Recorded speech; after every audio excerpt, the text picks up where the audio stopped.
This is exactly what I've been warning the public about since 2020.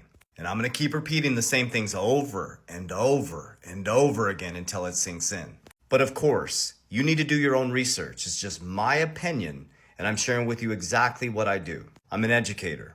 I dive into facts, figures, numbers, logic. I'm disciplined and consistent. I don't believe in hype. I don't believe in bullshit. I don't believe in riddlers. And I don't believe in get rich quick. I build systems, processes, and structure financially, spiritually, and mentally.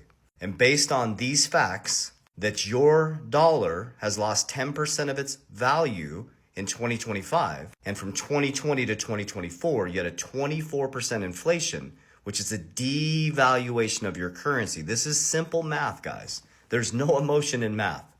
The dollar doesn't give a shit about you. It has zero emotion, and all it's doing is moving from one hand to the other based on inflation.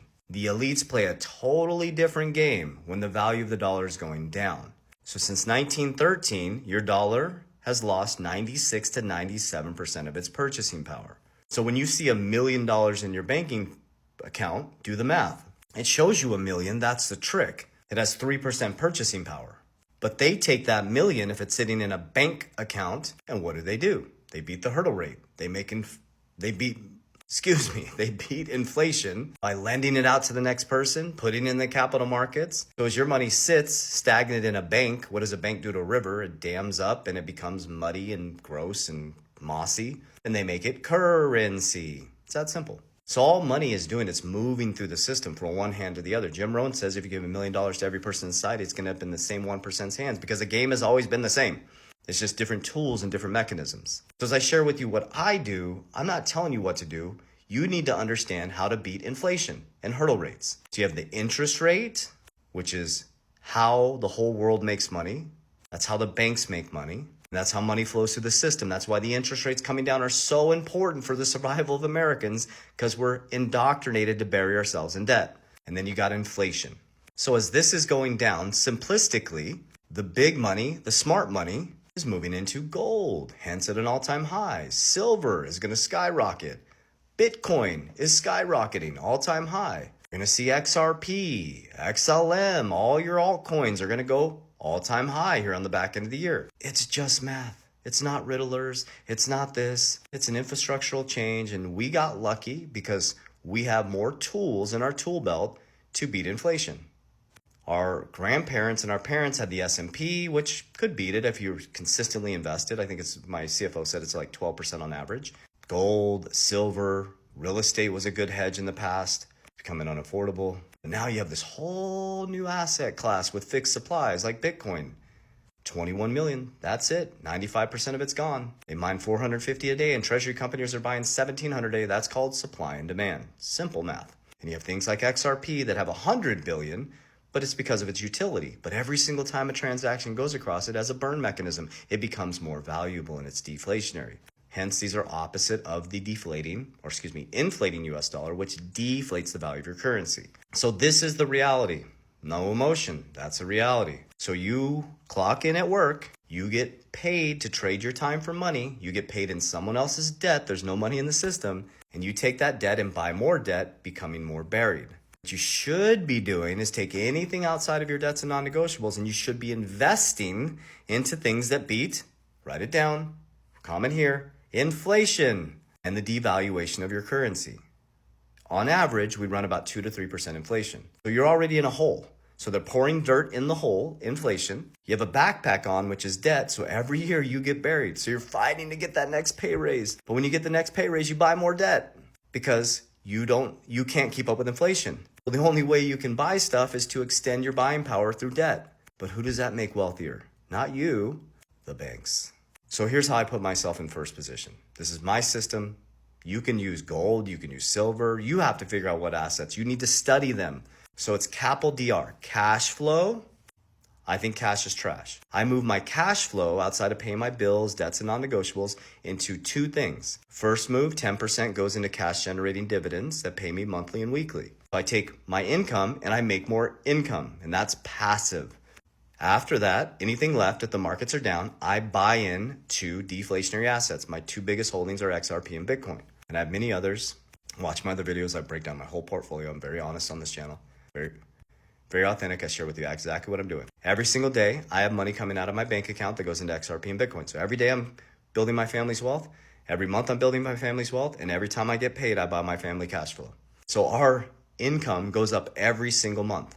Now the asset side, so there's cash flow. A in capital is appreciating assets that have fixed supply that are deflationary assets, not inflationary assets. They gain value over time. So here's the way you look at it. Go look up Bitcoin. It's straight up over the last 10 years. It's beat every single market. Look at the dollar. It's straight down over the last 20 years.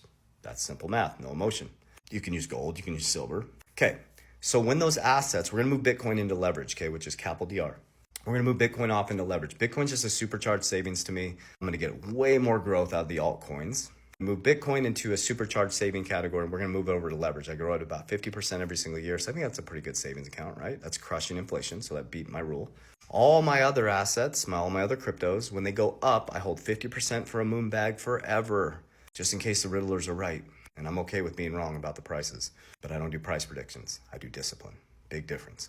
So when it goes up, I ladder out. So everybody's trying to get rich quick. They're coming in to try to get rich quick. I'm selling you my crypto. Boom, 50% of it. Tack, tack, tack. First move is into P, capital DR. P, C-A-P is protection. I use cash value life insurance. We use them correctly. We fund them correctly. But we use them to leverage. Richest man in Babylon. So when I profit, first move is max fund policies. So I have 2 policies and need max funds. So that'll be my first step in November, December. Now, why would I do that? Well, 30% of my wealth is protected. Nobody can touch it. My principal is guaranteed. Get market-like returns, somewhat beating inflation, goes up and down. But how I'm crushing inflation is leverage. Remember, we have Bitcoin over here and we have insurance over here now. I have 2 leverage categories. So you go borrow a car, get a loan to buy a car to make yourself poor. I go to my own assets to borrow to make myself wealthier. So I'll borrow against my assets to do what? To repeat the process, capital DR, to buy more cash flow that pays off the debt. And then after the debt's paid off, I have free cash flow. Here's an example. As of today, I'm doing this video, our firm just got paid off. So I have a completely debt-free insurance brokerage that I bought. Here's how I did it. We broke off into our own firm. We wanted a boutique firm. We have a small amount of agents. We teach people how to properly use cash value life insurance policy. We built Freedom Insurance. What I did was I took my Bitcoin, put it on a DeFi platform. I borrowed against my Bitcoin, very low leverage. I wanted to, because Bitcoin's very volatile, so be very careful. Leverage is like a match. You can burn your house down or you can light the way. Plus we had other Bitcoin that we could right size just in case the markets came down. So healed that warning.